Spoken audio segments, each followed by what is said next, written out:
60 రోజుల్లో మీతో ఇంగ్లీష్ అద్భుతంగా మాట్లాడిస్తాం. వెంటనే కాల్ చేసి జాయిన్ అవ్వండి.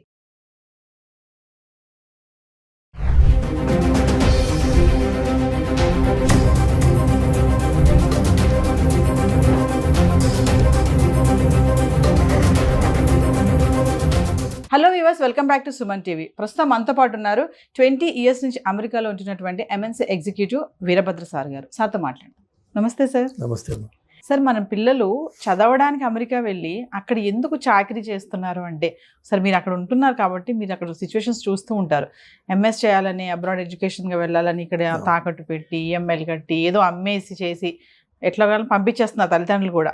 అక్కడికి వెళ్ళిన మన పిల్లలు మరి ఎందుకు ఇలాంటి చిన్న చిన్న దాంట్లో ఇంక చాకరీ అనే అనుకోవాలా అంటారా? అంటే ఏం చెప్తారు సార్ ఒకసారి? నేను చెప్పేది మీ వ్యూవర్స్కి అంత నచ్చకపోవచ్చు, బట్ ఇది ఒక క్రూడ్ అనాలిసిస్. ఇది అందరికీ వర్తిస్తుందంటే మేబీ నాట్. బాగా ఆస్తిపరులు స్థితిమంతులకి ఇది వర్తించకపోవచ్చు, బట్ వాళ్ళు కూడా ఈ విషయాన్ని అక్కడ అబ్జర్వ్ చేస్తుంటారు. ఏంటి అంటే, చాలా మటుకు మన పిల్లలు అమెరికాకి ఐవీ లీగ్ లాంటి టాప్ లెవెల్ స్కూల్స్కి అప్లై చేసి వచ్చేటటువంటి జీనియసెస్ తక్కువ ఉన్నారు. కొంతమంది లేరని కాదు, అలా డైరెక్ట్ అందులో అడ్మిషన్స్ సంపాదించి వచ్చిన వాళ్ళు ఉన్నారు. వాళ్ళు దానికి తగ్గ ఫైనాన్షియల్ ప్రిపరేషన్ తోటి రావాలి. అవి బాగా ఎక్స్పెన్సివ్. అవి $80,000 $80,000 పర్ ఇయర్ ఆర్ $100,000 వేసుకోండి పర్ ఇయర్ మినిమం ఎక్స్పెండిచర్ ఉంటుంది. 2 ఏళ్ళు మీకు మాస్టర్స్ చేస్తే $200,000. దానికి స్తోమత ఉంటే, మీకు చదువు ఉంది, తెలివి ఉంది, ఆ కాలేజీలో మీకు అడ్మిషన్ వచ్చింది, మీకు స్తోమత ఉంది, రండి. వాళ్ళు వస్తారు, చదువుకుంటారు, they get placed really well. తర్వాత మంచి ఉద్యోగాలు వస్తాయి వాళ్ళకి, and they really enjoy high class life. ఇక నెక్స్ట్ లెవెల్లో majority of our Indian students, ఇది చాకరీలు జరగడానికి కారణం ఏంటంటే, majority of our Indian students, మనము we are predominantly a lower middle class society, Indian society. కొంత మిడిల్ క్లాస్ ఉండొచ్చు, కానీ అప్పర్ మిడిల్ క్లాస్ చాలా తక్కువ. మనంతా మిడిల్ నుంచి లోవరే. పేచెక్ టు పేచెక్ లైఫ్, ఇవన్నీ EMIs బేస్డ్ లైఫ్. ఈ పిల్లలు ఇక్కడ అండర్ గ్రాడ్యుయేషన్ చేస్తారు, BE BTech చేస్తారు. చేసి నాన్న నేను అమెరికాకి వెళ్ళాలి అంటే, మా నాన్న దగ్గర ₹1,00,00,000 లేవు నిన్ను అమెరికాకి పంపించడానికి. అందుకని వీళ్ళు ఏం చేస్తారంటే, వాళ్ళ సీనియర్స్ తోటి మాట్లాడతారు. నువ్వు వెళ్ళావు కదా, నీకెంత ఖర్చు అవుతుంది. వీడికి మంచి రోజీ పిక్చర్ ఒకటి ఇస్తాడు. ఏంటి అంటే, ఏం లేదురా, నువ్వు ఫస్ట్ సెమిస్టర్ పైసలు కట్టేసుకుని రా, చేతిలో ఇంకొక $1,000-2,000 నువ్వు ఖర్చుకు తెచ్చుకో. నువ్వు ఇక్కడ రాగానే మనం ఏదైనా పార్ట్ టైం సంపాదిద్దాం, దాంతో నువ్వు ఇక్కడ ఫీజు కట్టుకుని నువ్వు ఇక్కడ కంటిన్యూ అవ్వచ్చు. కాబట్టి మీ పేరెంట్స్ని ఒక ఫస్ట్ సెమిస్టర్కి ఫీ మాత్రమే, ఇన్ఫ్యాక్ట్ యూనివర్సిటీలు కూడా ఇన్సిస్ట్ చేస్తాయి, మీరు ఫస్ట్ ఫీ రూపీస్లో మీరు కట్టాలి అని. అంటే రిమోట్గా ఇండియా నుంచే మీరు ఆ ఫీ కట్టాలి. సో ఇక్కడ అమ్మ నాన్నల మీద ప్రెషర్ వేసి అది 10 లక్షల 15 లక్షల 8 లక్షల మొత్తానికి వాళ్ళ దగ్గర తీసుకుని ఆ ఫీజు కడతారు. వెళ్ళేటప్పుడు $2,000-3,000 ఖర్చు కోసం, ఇనీషియల్గా ల్యాండ్ అవ్వగానే అవసరాలు ఉంటాయి కదా, అది తీసుకుని వెళ్తారు. ఇది వెళ్ళిన వెంటనే ఈ లోపే ఇక్కడి నుంచి వాళ్ళ సీనియర్స్తో మాట్లాడుకుని ఉంటారు కదా, అన్నా నేను వస్తున్నా, నాకు ఇది కావాలి అంటే వాడైతే చెప్తాడు. అలానే వీళ్ళు వెళ్ళంగానే వీళ్ళ ప్రైమరీ ఫోకస్ ఏంటంటే, ఆ యూనివర్సిటీకి వెళ్ళి అక్కడ చదువుకోవాలా, క్లాసెస్ ఎక్కడున్నాయి, రూమ్స్ ఎక్కడున్నాయి, లైబ్రరీ ఎక్కడ ఉంది, ప్రొఫెసర్స్ ఎవరు, TS ఎవరు, ఇది ఫోకస్ కాదు. వీళ్ళ ఫస్ట్ ఫోకస్ ఏంటంటే, ఇమ్మీడియట్గా నేను ఒక part time job, it's not a job, so part time work నేను సంపాదించాలి. ఎందుకంటే నెల తిరగకుండా నాకు ఖర్చులు మొదలైపోతాయి. నాన్నకేమో నేను 10 లక్షలు ఫస్ట్ సీడ్ క్యాపిటల్ ఇవ్వు చాలు, తర్వాత ఏం అక్కర్లేదని చెప్పొచ్చాను. కాబట్టి ప్రైమరీ మోటివేషన్ డబ్బు సంపాదించడం మీద పడుతుంది. ఆ డబ్బు సంపాదించడానికి వీళ్ళకి ఉద్యోగాలు రావు అక్కడ. They are not eligible to receive a payment by cheque from anybody. That is unemployment అనే జాబ్. వాళ్ళకి ఇచ్చేది ఏంటి, ఆడ్ జాబ్స్ దొరుకుతాయి. That too through their friends. Gas స్టేషన్లో వర్క్ చేయడమా, దానికి గ్యాస్ స్టేషన్కి కన్వీనియన్స్ స్టోర్ అటాచ్డ్ ఉంటుందన్నమాట. సో ఆ కన్వీనియన్స్ స్టోర్లో వీళ్ళు క్లర్క్గా కూర్చోవడమా, లేకపోతే రెస్టారెంట్లో సర్వర్స్గా వర్క్ చేయడమా, అలా ఆడ్ జాబ్స్ ఏవో ఉంటాయి ఆపర్చునిటీస్, అవి వీళ్ళు చేయడం మొదలు పెడతారు. ఆయాలుగా కూడా చేస్తారంట కదా సార్. బేబీ సిట్టింగ్ చేస్తారు మన అమ్మాయిలు, కొంతమంది బేబీ సిట్టింగ్ చేస్తారు. అలా రకరకాలుగా ఉన్నాయి పనులు. వాళ్ళందరికీ on an average about $7.50 or $8 or మంచి ఎంప్లాయర్ అయితే $10 వరకు ఇస్తారు. నా ఫ్రెండ్ ఒక అతను ఉన్నాడు, $10 ఇస్తాడు అతను. సో ఈ మెజారిటీ ఆఫ్ ఈ వర్క్, ఈ ఆయా వర్క్ అంటే అఫ్కోర్స్ పిల్లలతోటి ఆ ఓపిక నీ దగ్గర ఉండి నువ్వు వాడిని కొట్టకుండా, ఆ కొట్టింది సీసీ కెమెరాలో పడకుండా నువ్వు ఉంటేనేమో సరే. లేదు ఈ వాళ్ళు మాత్రం పిల్లలతో ఉంటారు కాబట్టి ఆ ఓపిక ఉంటుంది అమ్మాయిలకి అని చెప్పి ఎక్స్పెక్టేషన్ కాబట్టి అది అవ్వచ్చు. మరి ఇటు రెస్టారెంట్స్ కానీ గ్యాస్ స్టేషన్స్లో కానీ వర్క్ చేసిన పిల్లలు కూర్చోడానికి కుర్చీలు ఉండవు అక్కడ. నువ్వు 7 hours 6 hours 8 hours నిలబడి ఉండాలి. వయసు వాళ్ళ వైపు ఉన్న యంగర్ జనరేషన్ అయినా 8 గంటలు ఒక వ్యక్తి నిలబడి ఉన్నాడంటే ఆ తర్వాత వాడు ఎందుకు పనికిరాడు. కాళ్ళు నొప్పులు ఉంటాయి భయంకరంగా. సో వీళ్ళు వర్క్ చేసిన తర్వాత ఇంటికి వెళ్ళి ఏం చేయగలరు? ఏమీ ఉండదు. స్నానం చేసే ఓపిక కూడా ఉండదు, ఒక్కొక్కసారి అన్నం తినే ఇంట్రెస్ట్ కూడా ఉండదు. మహా అయితే 2 బీర్లు తాగి పడుకుంటారు. సో మీరు వచ్చిందేమో అక్కడ స్టూడెంట్గా, మీరు చేస్తున్నదేమో ఈ art job. Me art job becomes your primary focus, your student takes back seat. ఏదో వీక్లీ అసైన్మెంట్స్ ఏదైనా పెడితే అందులో ఇవాళ రేపు ఈ కోవిడ్ టైం తర్వాత కొన్ని కాలేజెస్ ఏం చేసేసాయంటే, మీకున్న 5 సబ్జెక్ట్స్లోంచి ఒక సబ్జెక్ట్కి మాత్రము వారంలో ఒక్కసారి కాలేజీకి రావాలి, మిగిలినవన్నీ మీరు రిమోట్గా ఆన్లైన్లో చూసుకోవచ్చు అని చెప్పి కొన్ని ఉన్నాయి ఫెసిలిటీస్.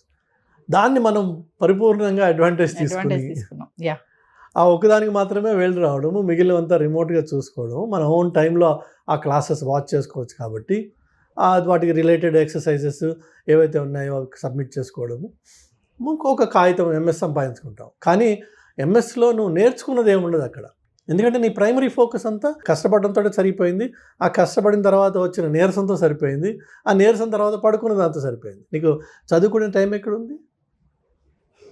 దానివల్ల జీవితం ఏమైపోతుంది అంటే, నువ్వు స్టూడెంట్ అన్న పేరుతో వస్తావు కానీ ఈ నాన్ స్టూడెంట్ రిలేటెడ్ వర్క్ అంతా చేసి ఈ ఒకసారి డబ్బు సంపాదించడం మొదలుపెట్టాక మరి కోరికలు కూడా ఉంటాయి మనిషికి. అది న్యాచురల్ ప్రాసెస్. అది కోరికలు అంటే ఒక కారు కొనుక్కోవాలనో, లేదంటే మంచి ఫోన్లు కొనుక్కోవాలనో, లేదంటే ఇంటికి పైసలు పంపించాలనో. ఎందుకంటే వాళ్ళకి ఎక్స్పెక్టేషన్ ఉంది. వాళ్ళకి చెప్తావు కదా, నువ్వు నేను పని చేస్తున్నా, ఇక్కడ పైసలు సంపాదిస్తున్నా అని. సో వాళ్ళకి ఎక్స్పెక్టేషన్ ఉంటుంది, అక్కడ పంపించాలి వెనక్కి. ఈ వెనక్కి పంపించాలనే ఒక బాధ్యత మీద పడంగానే మరింత స్ట్రెస్, ఇంకా తప్పదు నేను పని చేయాలనే ఎలా అయినా సరే లోకి వస్తుంది జీవితం. చివరికి ఈ పనికిరానికి సర్టిఫికెట్ ఒకటి ఉండి దానివల్ల ఉద్యోగం రాక ఈ సైడ్ జాబే మెయిన్ జాబ్ అయిపోయి ఇందులోనే మమేకం అయిపోయి ఇది ఇల్లీగల్ అని తెలిసి కూడా దాంట్లోంచి బయటికి రాలేని పరిస్థితి వచ్చేసి చివరికి ఈ ట్రంప్ లాంటి మహానుభావుడు రాగానే మనము భయపడడం మొదలు పెడతాం. ఇదంతా చేసింది ట్రంప్ కాదు పాపం, మనమే. అయితే మీరు చూస్తే యాక్చువల్గా ఈ మధ్యకాలంలో ఆన్లైన్లో మీరు న్యూస్ చూసి ఉండొచ్చు, చాలామంది స్టూడెంట్స్ ఈ ఇంటర్వ్యూస్ ఎక్కడైతే పోర్ట్ ఆఫ్ ఎంట్రీలో జరిగే ఇంటర్వ్యూస్లో వాళ్ళ దగ్గర వాళ్ళ ఫోన్ ఓపెన్ చేయించి అన్లాక్ చేసి ఫోన్ తీసుకుని వీళ్ళ వాట్సాప్ చాట్లు, వీళ్ళ ఈమెయిల్స్ ఆ ఆఫీసర్స్ చదివి ర్యాండమ్గా చూస్తారు. అన్నీ ఏం చూస్తారు వాళ్ళు ర్యాండమ్గా. ఎందులో అన్నా జాబ్ అనే మాట ఉందా, అట్లానే నీ బ్యాంక్ అకౌంట్ చూపించమని అడుగుతాడు వాడు. నీకు ఎవ్రీ 2 weeks ఎవరైనా ఒక క్రెడిట్ చేస్తున్నాడు అనుకో, క్యాష్ అయి ఉండొచ్చు, అది ఒక పర్టికులర్ అకౌంట్ నుంచి నీకు ఎవ్రీ 2 weeks పైసలు పడుతున్నాయి, which means you are working part time. So వాడు క్యాష్ ఇస్తున్నా నీకు డబ్బులు పడుతున్నాయి కదా, so which means you are working. నువ్వు మళ్ళీ అక్కడికి వెళ్ళినప్పుడు నీకు నెక్స్ట్ ఎంట్రీ వాడు రిజెక్ట్ చేస్తాడు. అందుకనే స్టూడెంట్స్ ఒకసారి అమెరికాకి వెళ్ళాక మళ్ళీ వెనక్కి రావడానికి భయపడతారు. ఎందుకంటే ఈ లకునాస్ వాళ్ళకి తెలుసు ఎలా పట్టుకోవాలో, ఆ తప్పులు వీళ్ళు చేశారు ఆల్రెడీ. అదర్వైజ్ నువ్వు స్టూడెంట్వి రాయల్గా వెళ్ళి రాయల్గా రా, నీ దగ్గర I-20 ఉంది, వీసా ఉంది, అక్కడ ఉన్నావు నువ్వు 6 నెలలు సంవత్సరమో వెళ్ళు రా నువ్వు. కానీ రారు మన వాళ్ళు. ఎందుకంటే మనం చేసిన తప్పు, ఆ దొంగ మనలో ఉన్నాడు, వాడు పట్టుకోవడానికి అక్కడ రెడీగా ఉన్నాడు. ఇందుకే కష్టాలు.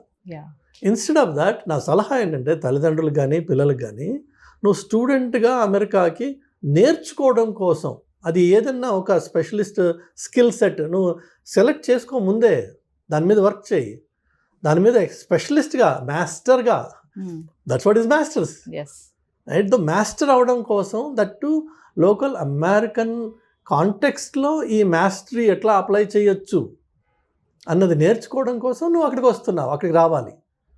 అంతేగాని అమెరికాలో ఉంటూ నీ నిత్యం జీవితం, నీ ఆలోచన, నీ పనులు, నీ పద్ధతులు అన్నీ ఇండియన్గానే ఉన్నాయి, ఇండియన్ ఓరియంటెడ్గానే ఉన్నాయి. సినిమాలు చూడడం, షికార్లు చూడడం, అన్నా తంబి ఏమని వీళ్ళతోటి తిరగడం, ఇవే ఉంటే నువ్వు అమెరికాలో ఉండి చేసిందేం లేదు. Nothing has changed other than your physical location. You continue to live like an Indian in America.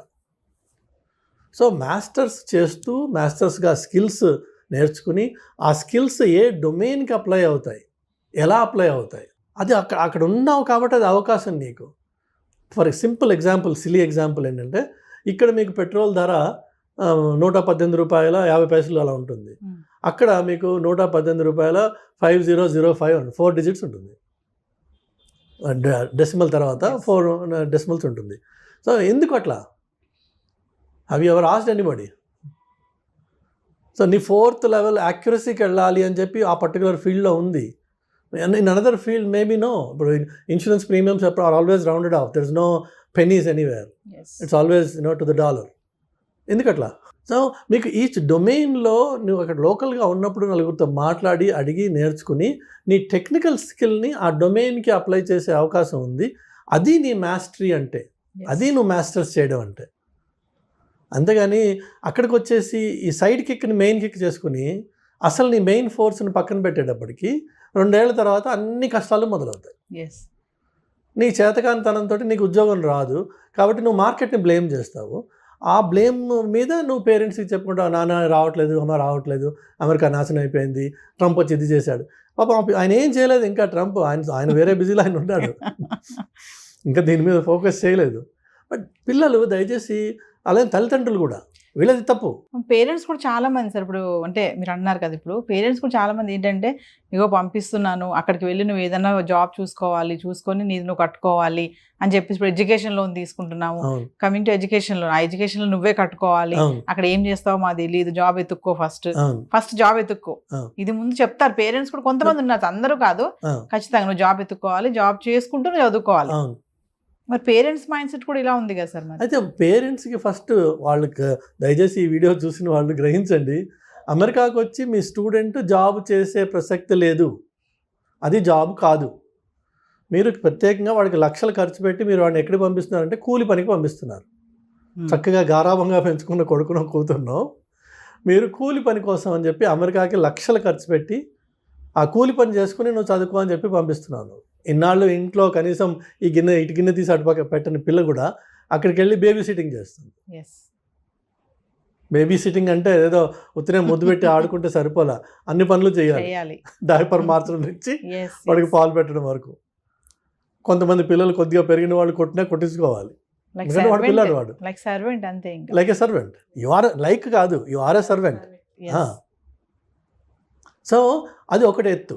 రెండోది వచ్చేసి మీరు ఆలోచించండి, ఒక స్టూడెంట్గా వెళ్ళిన పిల్లవాడు, స్టూడెంట్ లైఫ్ అయిపోయింది, మాస్టర్స్ మొత్తానికి ఏదో కాపీ కొట్టో వాడిని అడిగో వీడిని అడిగో కంప్లీట్ చేశాడు, వాడికి అసలు ఉద్యోగం రావట్లేదు, వాడికి కారు కొనుక్కునే హక్కు లేదు, వాడికి డ్రైవర్స్ లైసెన్స్ రాదు, వాడికి ఒక రియల్ లైఫ్ ఎంజాయ్ చేయాల్సిన అవకాశం దొరకదు. కానీ ఇండియాలో మాత్రం 25 లక్షలు 20 లక్షలు స్టూడెంట్ లోన్, ఎడ్యుకేషన్ లోన్ తీసుకుని వెళ్ళాడు, దాన్ని రీపే చేయాల్సిన బాధ్యత వాడి మీద ఉంది కాబట్టి వాడు వెనక్కి రాలేడు.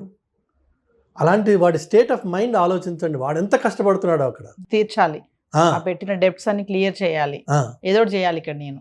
అది మగపిల్లవాడు. ఆడపిల్ల ఏం చేస్తుంది? నేను ఆ విషయాలు చెప్పదలుచుకోలేదు, కానీ పరిస్థితులు చాలా ఘోరంగా ఉన్నాయి వీళ్ళకి.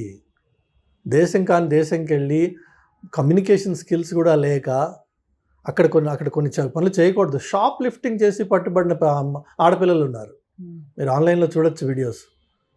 ఎందుకు చేశారు షాప్ లిఫ్టింగ్? ఏదో క్యాజువల్గా సరదా. అక్కడ ప్రతి షాప్లో మీకు కొన్ని వేల కెమెరాలు ఉంటాయి, మీకు కనిపించవు అవి. వాటికి లాస్ ప్రొటెక్షన్ ఆఫీసర్ అని ఒకడు ఉంటాడు, ఎల్పీపీనో ఎల్పీఓనో అంటారు. వాడికి ఒక సెపరేట్ రూమ్ ఉంటుంది, క్యాషియర్ వెనక, కస్టమర్ సర్వీస్ వెనక, వాడు ఎవరికి కనిపించడు. ఆ రూమ్లో వాడికి అన్ని మానిటర్స్ ఉంటాయి. అలానే ఇప్పుడు మీరు వేగస్కి వెళ్తే లక్షల్లో మీకు అక్కడ కెమెరాస్ ఉంటాయి. ఒక్కొక్క మనిషిని వాడికి అనుమానం వచ్చిందంటే వాళ్ళకి పిన్ చేస్తారు వాడిని, వాడి మొత్తం movement, every step will be tracked throughout the time. ఆ కెమెరాస్ ఒకదాని తర్వాత ఒకటి వాడిని పట్టుకుంటాయి. ఓకే. నీ బ్రీదింగ్, నీ చేతుల మూమెంట్, ఎవ్రీథింగ్ దే నోటీస్.